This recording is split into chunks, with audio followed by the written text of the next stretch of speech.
Welcome to lesson 4 of our leadership lessons. Originally, this whole series of messages and a whole series of studies really was going to be based on a book called Developing the Leader Within You by John Maxwell. And I've kind of deviated from that, but I would like to recommend it to you as additional reading for this series, because even in this particular lesson I'm giving to you today, it comes much out of that book. A lot of it does. Last week's about handling problems, I took some material out of that as well. So I'm trying to balance that and give you an opportunity maybe to read some supplementary material, which this would be the book to get. It's really a primer for leadership development. I read it many, many years ago, and it really helped me get started in my leadership studies. So today, what we want to look at is your attitude. Attitudes that give you altitude. And so please download your notes and we'll get started. Years ago, I asked the deacons in a deacons meeting to write down the name of the person they most greatly admire. And they wrote down that name. And I said, look, I'm not interested in the name per se, but I am interested in the reasons why you admire that person. What are the reasons why you put down that particular name? Well, my name was Billy Graham, the great evangelist. I admire him for so many different reasons. So right there in your outline, I have 10 blanks there that you can write. First of all, you write the name of the person you most admire. Then I'd like for us to have 10 reasons why you most admire that person. Well, some of my reasons, for example, he had a blessed ministry, longevity in the ministry, integrity. That was a big thing. He had world vision, not just about his little area, but all across the world. He had commitment to the gospel message and to the Lord. He had a great love for God, a love for the Word of God. He had great enthusiasm, particularly in the pulpit. He was consistent for all those 50 plus years of ministry. And then also he was evangelistic. And so I look at these skills, and what I did, I wrote down probably 38, I think, skills or attitudes on the board and the reasons why the deacons admired the person that they wrote down on their paper. And we would go over them, and I'd write them on the marker board and over and over and over again. We got about 38 different qualities, I believe it is. And I said, let's go back over these and let's put an A beside all of those that are an attitude, and an S beside all those who are a skill. Well, among the 38 different things we wrote down, I believe 35 of them were attitudes. One, evangelistic goals and things like that, was both a skill and an attitude. And the other two were skills. And so the conclusion of that deacons meeting is the same conclusion I would give you now. As you write down those 10 things, put an A beside all the ones that are attitudes, an S beside all the ones that skill, and an S and an A beside all the ones that are both a skill and an attitude. What you're going to find, quite frankly, is that you can be like the most important person in your life, or the most admired person in your life. Nothing's stopping you from doing that, because skill and ability really have nothing to do with it, but rather it's an attitude of our heart. And so as we're looking at this lesson today, William James said, the greatest discovery of my generation is that human beings can alter their lives by altering their attitude of mind. Now, Philippians 2, 5, and 8, I realize this is a huge passage in the life of Jesus in our theology as well. But I want you to notice something in this passage. It says, have this mind among yourselves, which is yours in Christ Jesus, who, though he was in the form of God, did not count equality with God a thing to be grasped. But I want you to notice something. It said he had this mind. This comes from the Greek word, we get our word attitude. Have this attitude among yourselves. You see, even Jesus's attitude was extremely important. Verse 7 says he emptied himself. That was a humility of his heart, a humble attitude, by taking on the form of a servant. Again, humility. He was doing some action by serving us, being born in the likeness of men and being found in human form. He humbled himself. Again, attitude, by becoming obedient, another attitude, to the point of death, even death on a cross. And so Jesus, really being the most important person in the world and the person you most admire, but probably thought about maybe somebody else in your life, maybe your dad, maybe a boss that you had, a coach, whatever. But keep in mind this, Jesus was not claiming his rights. He was relinquishing his personal power. He's humble and he was obedient. So not only do we find in our own lives attitude being so important in how we look at life, but also we find it in the life of Jesus as well. Now we can have all kinds of different attitudes. When we think about attitudes, sometimes we're talking about something positive or negative. Well, it could be a negative attitude. Maybe you're suffering right now from a negative attitude. And I'm not saying today in this study that, you just believe in yourself and boy, you just have positive thinking and everything's going to be okay. I can tell you can do more in positive thinking than you can negative thinking. But that's not all about our attitude. It's also a humble attitude. What about arrogance? That's a bad attitude. Entitlement is a bad attitude. And so when we're talking about attitude, we're probably more talking about our state of mind and how we approach life in a broader sense, more than just something positive or negative. So let's look at these today as we look at 10 principles of attitude. Number one, my attitude at the beginning of a task will affect its outcome more than anything else. It's been said many times, the battle is won before the battle is begun. And as we look at this, we look at an attitude checklist, for example. What is your usual attitude at the beginning of a new experience? Now, you just come into something. You're joining the choir for the first time. You're skiing for the first time. You are I just went recently axe throwing, in a place downtown Orlando. What is your attitude? Oh, I don't know if I can throw that axe or not. What is your attitude? Is it excited? Are you excited? I can hardly wait. Are you cautious? I'll wait and see. Or are you negative? I don't think I want to do anything new, nothing new in my life. No matter what the news is, I determine my attitude. No matter what the task, what the news, what's coming into my life, attitude makes a difference not only in my life, but let me keep this in mind, please. It also in the attitudes of others as well. There was an experiment done several years ago with 3 teachers in the San Francisco school system. And they were told that they were the best teachers in that system for that grade. And they were going to be given the best students, 38 students apiece, but they were given the best students in the entire school. And it's a very large school. And these were all A-plus students, and they were A-plus teachers. And so they started out the year that way. At the end of the year, they brought those teachers in. And they said, I want you to know that your students perform 28% higher in their class than the other classes. 28%. And of course, the teachers were all smiles. Said, but you need to know something. We told you that these were the best students, but they were just randomly selected. Names picked out of a hat. And so they thought to themselves, wow, then we must be the best teachers. No, your names are also picked randomly out of a hat. And so what this teaches us is this.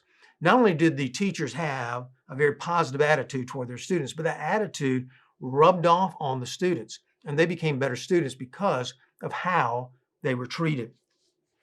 And we look at this, and I want us to look at number 2, and that is there are certain new experiences that cause you to feel maybe negative.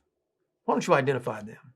Just write them down, maybe pause the video if you want, but write down the new experiences that you feel like in your life that really causes you pause, really causes you to think back just a little, draw back a little bit of a negative attitude. Now I'm not talking about things that you can't help or things that don't matter. Maybe the things that don't matter. Say, you're really afraid of water skiing in Florida, skipping across the gators in Lake Jessup, okay?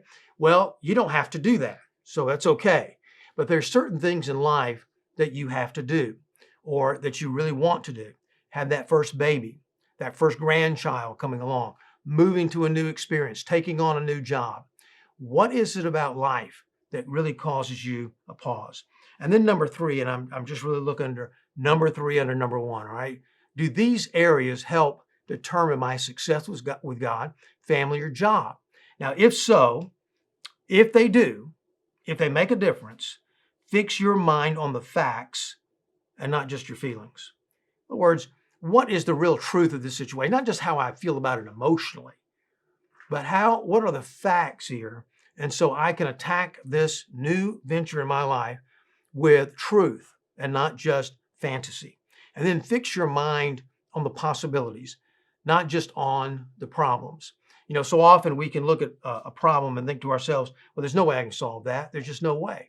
So what do? Well, maybe you write down 10 possibilities right off the bat. Just write them down. And maybe the first one's ridiculous.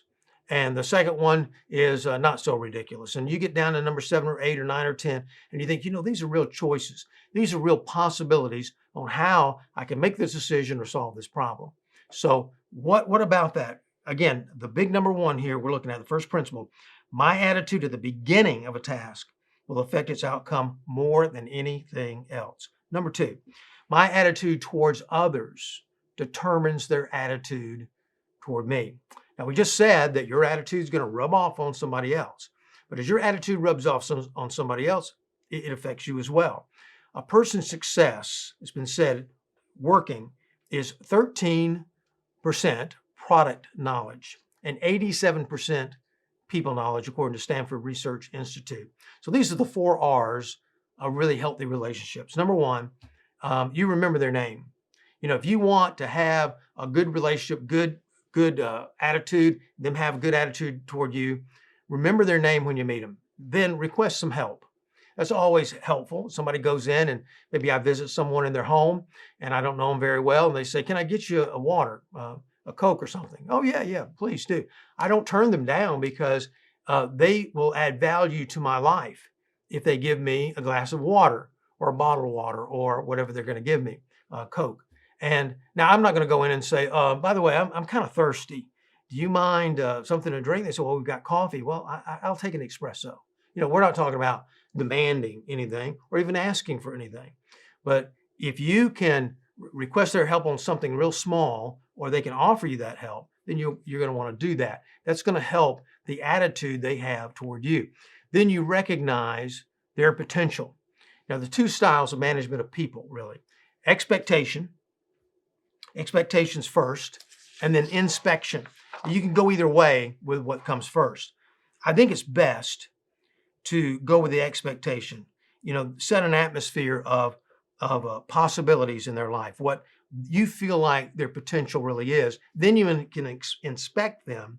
And then as you get to know them, you can carry them along in discipleship in a certain direction. And finally, reward efforts. You're going to help somebody else's attitude. You're going to help your own attitude.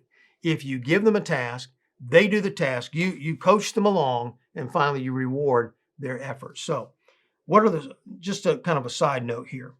What are some secrets of successful rewarding? What are we talking about rewards? Just kind of a little side note in your notes. You show them the potential, maybe theirs or in the project. You encourage the processes of going through the process of the task at hand as they're looking at this new venture that they're going through. You encourage them all along in the process and finally fulfill the promise that you give them of the reward at the end. And so we're looking at 10 principles. We've looked at 2 of them. Now let's look at number 3. My attitude is the major difference between success and failure. John Maxwell has said, you are only an attitude away. And so there's a couple of questions that we always ask when we're predicting someone's future, like we're going to hire them or we're looking at a potential person as a partner somehow in a business venture. Does he have the ability, and will he? Attitude. And really, we ask the same things. I've said so many times in sermons, we've asked the same things about God. We pray and we ask God, okay, does God have the ability? Does he have the power? Can he? And then will he? Does he love me enough? Does he have that attitude of love toward me that he's going to be willing to deliver? And so as we look at this, we have resources. Resources, you can have all the resources in the world. You don't have the right attitude, there's really a potential defeat. It's not just about resources. I pastored churches before with very few resources, but I had just a few people, maybe it was lay people around me. Maybe it was a staff around me, depending on the size of the church. Very few resources, and we were able to grow and lead people to Jesus. And then sometimes we've had or rather we haven't had the resource, but we had the right attitude, and we've got great potential victory in that. But sometimes even the bigger churches, they have resources, they don't have the right attitude. There's something negative, something arrogant about it, and they never seem to really get off the dime. Well, number 4, my attitude can turn my problems into blessing. My problem is never really my problem, and all the pressure that comes with some new activity, some pressure that comes with something new I've got to do in my life, really reveals my maturity, and it reveals where I am and where I need to be going. And so really, as we're facing a problem, and I talked more about this last week, but now we're kind of talking about the attitude as we approach problems in a sense. 3 phases of a problem. Number 1, consensus. All right, there is a problem. We talked about getting the people together and saying, what is the problem? Get the people together, you name the problem. That's consensus. Then critique. What went wrong? Why do we have a problem? Now, it's very important that you don't get a lot of negative people involved with a bad attitude in critiquing it. You can go down a wrong road, and you can go down there forever if you have those kind of people in the room. A lot of times people that are very negative want to call themselves realists, and sometimes they are, but sometimes they want to critique everything. And it's very seldom, let me just share with you, very seldom can you get a mass of people together and properly critique a problem. Very seldom. You get a group of people together and say, what is the problem? But very few people can really look at it, pray through it, critique it in the right way to ask themselves the question, why is there a problem? And there is where you get your leaders involved.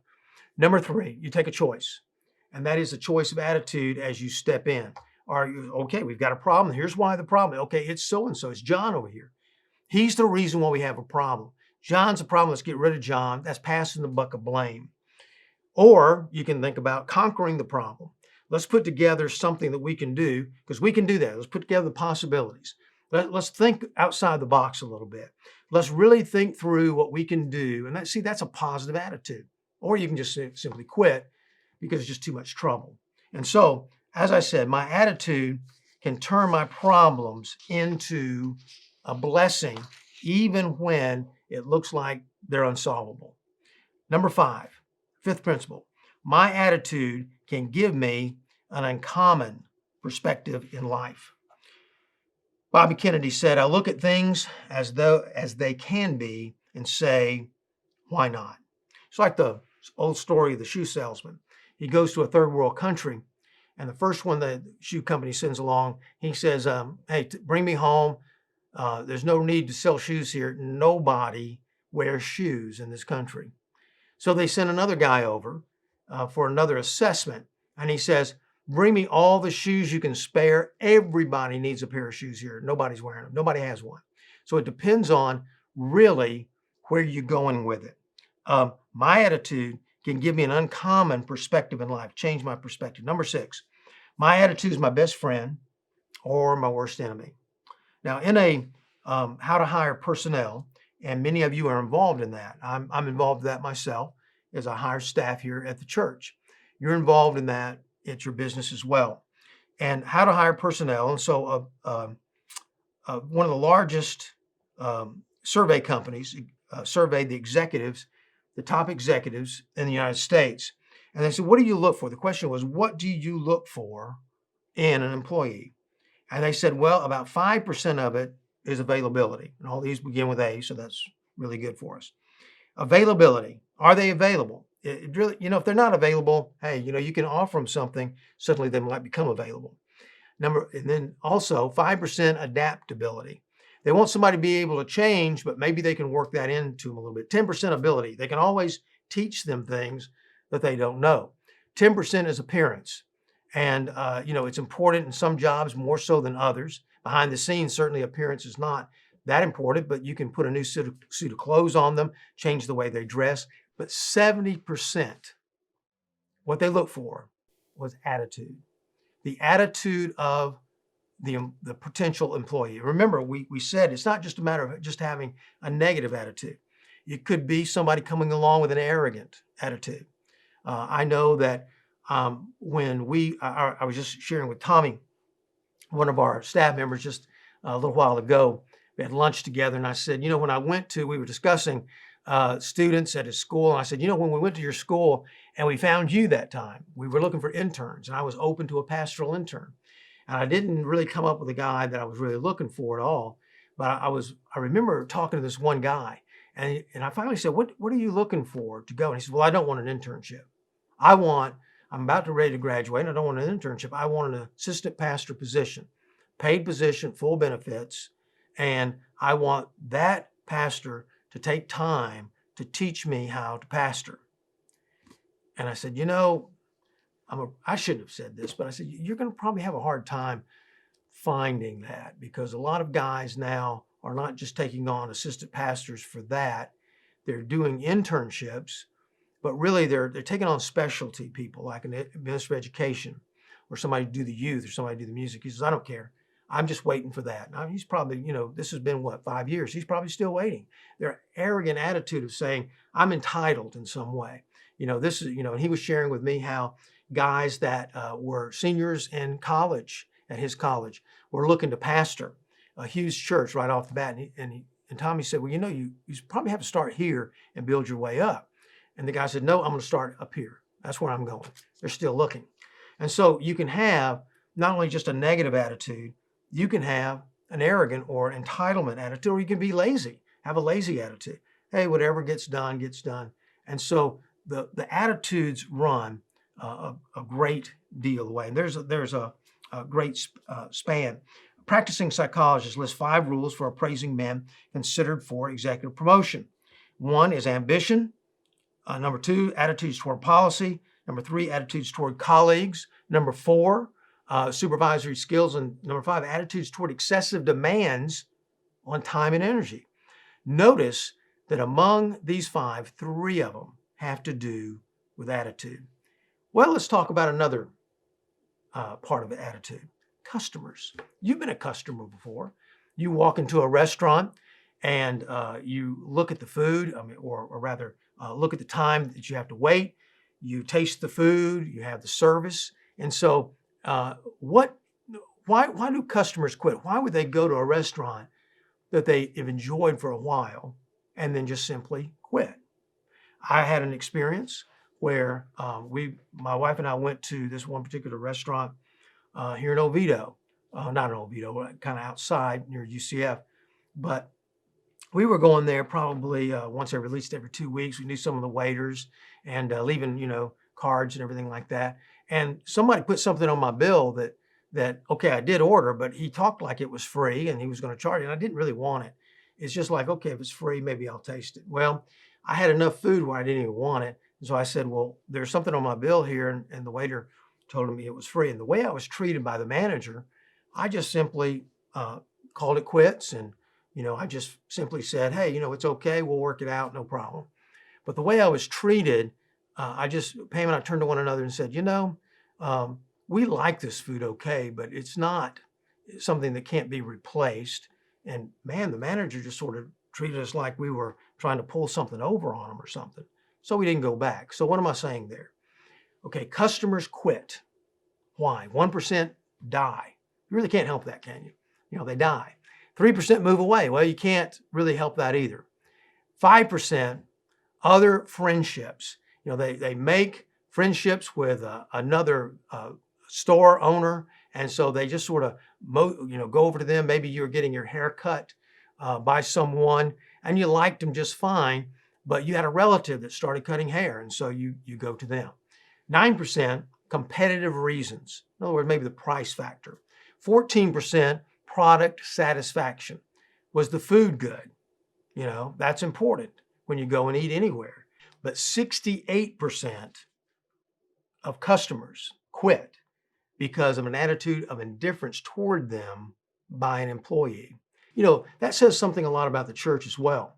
The number one reason why I've been given over the years, why people have come to our church, not come back, is really the lack of friendliness of people.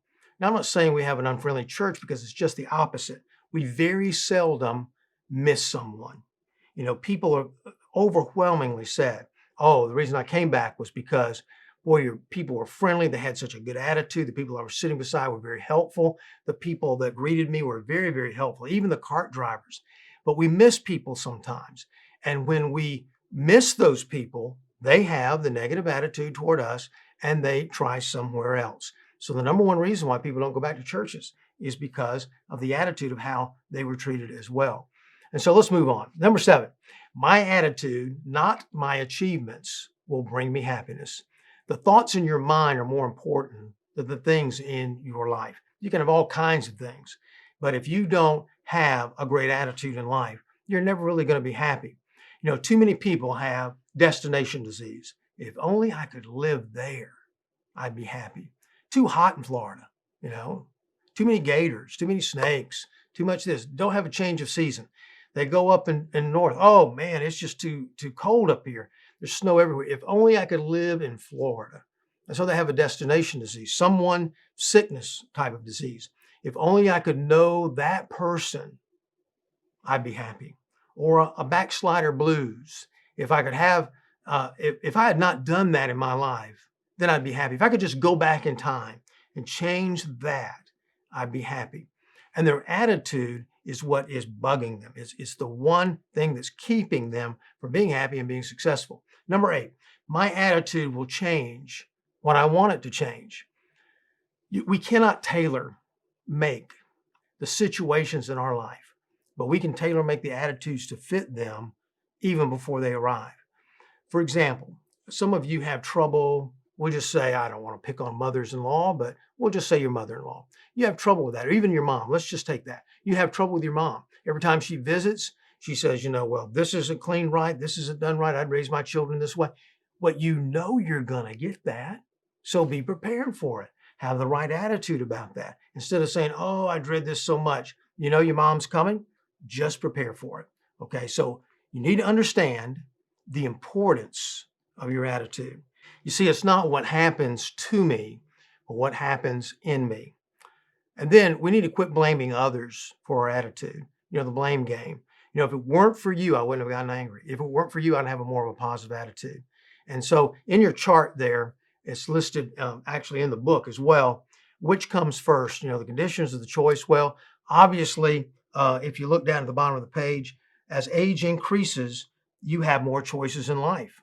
For example, your condition early in life, you don't have very many choices. But then as you grow older, you have more choices about things that happen in your life, attitudes as well.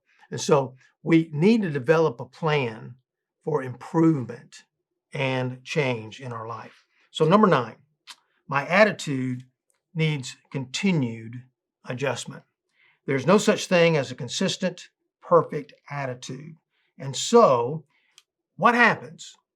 Who tells you when your attitude is bad? Well, somebody said, well, my wife tells me. Well, that's one thing. But if you're depending on your spouse to tell you that your attitude is not what it needs to be, sometimes that's going to cause some difficulty because you come home, you let your hair down, so to speak, and you probably have a worse attitude at home, at least for the first few minutes you're home, than you do at work. So what are some indicators? Well, somebody says, I don't have enough time for God and for myself. And so that affects my attitude. I know I've got a bad attitude when that happens because I'm sort of like cutting God kind of out of my life. And then there's a relationship with others that is strained, or maybe many relationships that become strained. I begin to lower my attitude about other people. For example, I might treat someone not as good as I used to treat them. I treat them more like a subordinate than I do a person of value. And then sometimes people view life, their view of life becomes cynical. They worry. They're concentrating on the negative. That's an indication that you need an attitude change. So how do you adjust those attitudes? What are some remedies? First of all, we need to start saying the right words. We need to start saying things like, I'm sorry. We need for it to cost us something to have a bad attitude. You've got a bad attitude, you just express that to your wife or to your children. Boy, you humble yourself, you go to them, you say, look, I know I had a bad attitude about this. I'm no excuses. This is what was happening to me, but I'm just explaining. I'm not giving excuses. And so it costs you something every time you have a bad attitude. Then you read the right books. And I do recommend developing the leader within you and read other books like that. Maxwell has another book called About Attitude. Can't remember the name of it. It's about attitude in particular. And another book on how to be a people person. Those kind of books are going to help you with the relationships with other people.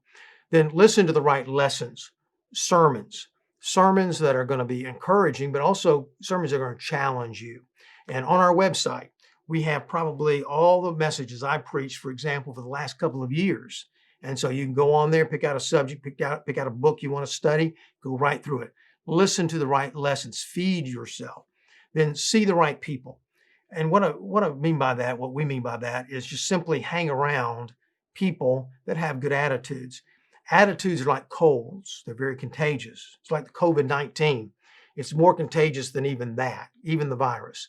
And so you hang around people that are going to help you keep a good, now I'm not saying a positive, a good all around attitude. And then just simply do the right things. You find that if you obey God and just simply do what God wants you to do, then you're going to be far down the road with a great attitude, and joy in your life, peace in your life. Well, we're going to finish this up with number 10, and then we're just going to look over some results of this, or rather a summary. My attitude is contagious, and people, as I said, catch attitudes just like they catch our colds by sitting close to us. So they're close to us, they're hanging around us. And so what positive attitudes do people catch from you? Now, normally, into the lesson, I'm looking really for some feedback from you. But since I'm not teaching you in person, let me just give you a couple of things that people have said in the past times I've taught this lesson. Goals. People, well, I have goals. They may not catch my goals, but when they see that I have goals in life, it's catching, and they want to set goals as well. Faith. Another person said, well, I think my faith is catching. Somebody else in integrity, somebody else vision, somebody else says a bad attitude. Their negativity, their gossip is also catching as well on some of the negative ends of it too. And so what negative attitude, and we look at the negative attitudes, which brings me to that. What negative attitudes do people catch from you? Well, for me, it's time pressure. Even when my kids were small, they would say things like, they're 2 years old. Well, we got to hurry up, because I was always in a hurry, going from one thing to the next. Never satisfied. Some people just, they set a goal, they reach it, they don't celebrate it very often or very long. They're right out there trying to do something again. Maybe abruptness in your life. You're just kind of going through things, trying to get things done. Boom, boom, boom. You're just talking to people, never taking time for that kindness. And so in this next section, it says attitude adjustment section. And this is just for you. These are 3 things that I would challenge you to do. List your top three attitude problems. List the reasons why you think they exist and how deep they go. And so with that, I just share with you 6 stages of attitude change. And these are in your notes. And so I'm just going to mention the 6, and you can read under that if you'd like. Identify problem feelings. We just looked at that in the last page, but identify those things. Identify problem behavior. Sometimes you really don't know what your attitude really is. And so you look and you say, well, how am I acting? Well, somebody says, well, you're kind of abrupt with me. You're not kind. You just go through me like I'm a servant instead of a partner in ministry, or still somebody like works for you. You go past your secretary or administrative assistant. Don't speak. You don't speak to the people that work for you and work under you. You can see that there's a negative attitude there by your behavior. Then identify problem thinking. William James, again, has said, that which holds our attention determines our action. So your thinking, it all begins in the mind. And so the Bible says, casting down imaginations, every high thing that exalted itself against the Lord, bring into captivity every thought into the obedience of Christ. So it starts with the thinking, turns into an attitude, and finally into action. And so identify some right thinking.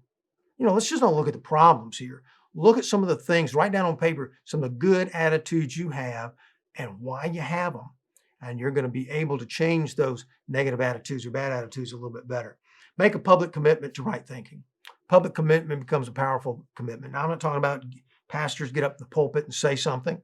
I'm not saying necessarily saying something to your wife or maybe your whole staff or everybody that works with you, but pick out one person that you feel like you can trust, somebody that is really a good thinker with you, a good friend, and just say, this is where my bad attitude lies, and I'm going to start thinking right and writing down the definition of what that means, and I want to live it, and I want you to hold me accountable for that. And then as we look at this, we understand that it all comes back to that opening illustration. You can become like the most important person and the most admired person that you've ever known. That person that you admire the most, you can become just like them because they were that person in your life because of their attitude, not necessarily because of their talent and ability. John Maxwell tells a story of being in a restaurant when his daughter Elizabeth was small, and she was really kind of not going wild, but feeling her oats, you might say, in the restaurant. Really active, really just running. They couldn't make her behave in this restaurant. And it sounded like they were in maybe a Cracker Barrel because they had toys in there. And so he says, honey, let's go for a walk. So they walk in the store part of that. And he says, look, I can take you out to this nice restaurant. I can buy you the food and buy the food that you want. And I can even buy you a toy. And I can take you home and tuck you in bed and tell you how much I love you. I can do all things for you. But there's one thing I can't do for you. I can't change your attitude. I can't make you be happy about it and act good. I can punish you, but I can't change your attitude. And so they begin to talk about that a little bit. And she took her dad's hand, walked back to the table, and she looked up at him and said, Daddy, you do so much for me. How will I ever repay you?